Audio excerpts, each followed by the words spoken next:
everybody! It's me, Carmine DiStefano, the Bookman.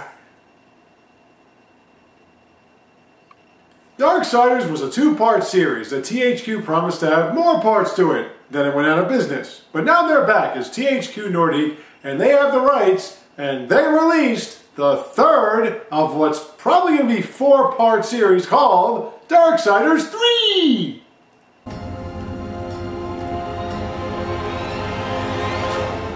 So what do I think of this game so far? Well,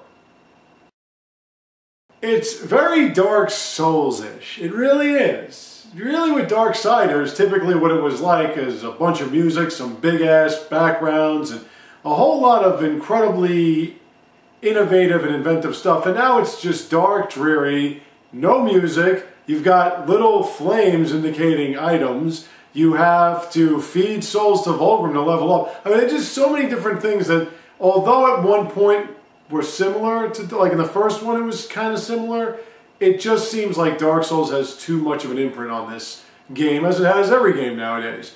Fury's gorgeous, I'm madly in love with her, but the game really doesn't explain anything. You sort of just have to figure things out on your own, like sifting through the menu. Also, it doesn't explain wormholes. I know wormholes, I played the first two. But typically, they have a pretty adequate intros cutscene, and then everything in between is the characters that you're interacting with explaining what they do. This one, it's just kind of like a lot of talking. And the funny thing about it is, actually I should say the ironic thing about it is, Fury was complaining about too much talking, and this game just keeps talking. The combat system's okay, the controls are meh, and not only that, dodging is sort of ridiculous because you're constantly being hit even when you dodge. And unlike Bayonetta, where they do have a similar thing where if you dodge at the right time you get witch time, unlike that where the enemy sort of gives you a tell so that you know when they're going to hit, these enemies just sort of pop up out of nowhere. And if I may say right now, the lock-on system's horrible. Now, lock-on system in Darksiders wasn't always spectacular, but at least the enemies typically would attack you in front of you or in an area that you can easily hit a button and you lock on to them. This one you have to hold it down. So I don't even know what that's about. I missed the map. I missed that it tells you what these enemies are with their little health bars. But I am a fan of Darksiders. It seems as though this one could be either the best of all of them or it could be the worst of all of them. At this point, it's hard to say.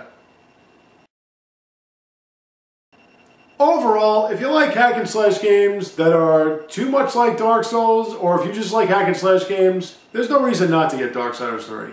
But if you're tired of the whole Dark Souls type thing with the enemies that are too strong, and I mean, it's sort of getting to that point, so maybe you might want to think twice about it. If you've never played any of the Darksiders games, I should say, I would suggest checking this one out. Either on here with my playthrough, or maybe buy it or something. And thank you all for watching, and more videos soon to come. So stay tuned, take care, and have a great day.